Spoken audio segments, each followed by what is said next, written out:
Les vraies voix Sud Radio. Les 3 mots dans l'actu qui sont le magistère de Félix Mathieu. Ces 3 mots, seulement démocratie et corridor. Emmanuel Macron veut faire entrer le droit à l'interruption volontaire de grossesse dans la charte des droits fondamentaux de l'Union européenne. Il l'a dit lors du scellement de la réforme constitutionnelle.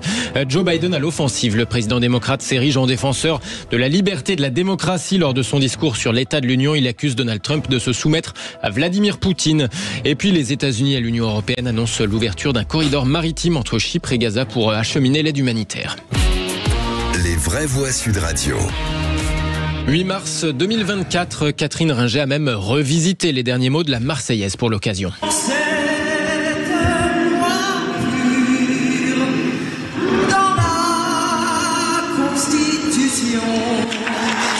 Voilà. Ce midi, le garde des Sceaux apposait le sceau de la République française sur la loi intégrant la liberté d'avorter dans la Constitution. Pour l'occasion, l'immense presse de 1810 était de sortie place Vendôme pour cette cérémonie publique.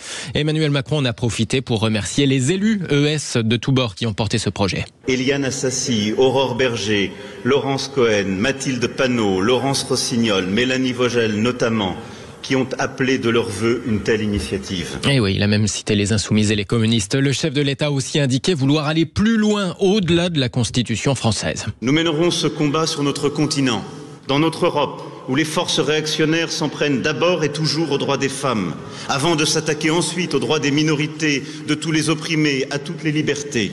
Voilà pourquoi je souhaite l'inscription de cette liberté garantie de recourir à l'interruption volontaire de grossesse dans la charte des droits fondamentaux de l'Union européenne. Au-delà de l'Europe, nous nous battrons pour que ce droit devienne universel et effectif. Emmanuel Macron tout à l'heure devant le ministère de la Justice. Pendant ce temps, les Irlandais votent pour moderniser leur constitution rédigée en 1932 sous l'influence de l'Église catholique. Constitution qui évoquait le rôle des femmes dans leur foyer. Et le deuxième mot, démocratie, Joe Biden passe à l'offensive, Félix. Distancé dans tous les derniers sondages, le président démocrate n'a pas prononcé le nom de son adversaire Donald Trump lors de son discours sur l'état de l'Union devant le Congrès. Son prédécesseur, comme il l'appelle, est désormais adversaire de campagne qu'il accuse de soumission à la Russie. Aujourd'hui, nous sommes confrontés à un moment sans précédent dans l'histoire de l'Union. Et oui, mon objectif ce soir est à la fois de réveiller le Congrès et d'alerter le peuple américain sur le fait qu'il ne s'agit pas d'un moment ordinaire.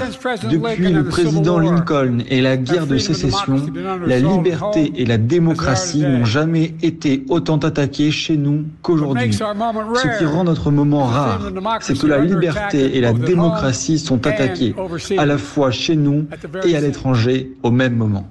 Joe Biden a aussi attaqué son prédécesseur républicain en visant ceux qui se vantent d'avoir permis la fin de la garantie fédérale sur le droit à l'avortement, garantie fédérale supprimée par la Cour suprême. 3e mot, un corridor humanitaire doit s'ouvrir entre Chypre et Gaza pour acheminer l'aide. Oui, l'aide humanitaire, l'Union européenne et les États-Unis viennent d'annoncer l'ouverture prochaine d'une liaison maritime vers le territoire palestinien menacé de famine, bombardé par Israël. Après 5 mois de guerre, Joe Biden, dans son discours d'ailleurs, a exhorté de son côté Israël à ne pas utiliser l'aide humanitaire comme monnaie d'échange. Les États-Unis annoncent une opération majeure pour acheminer davantage d'aide alors que les espoirs d'une trêve rapide s'amenuisent. Merci beaucoup Félix Mathieu.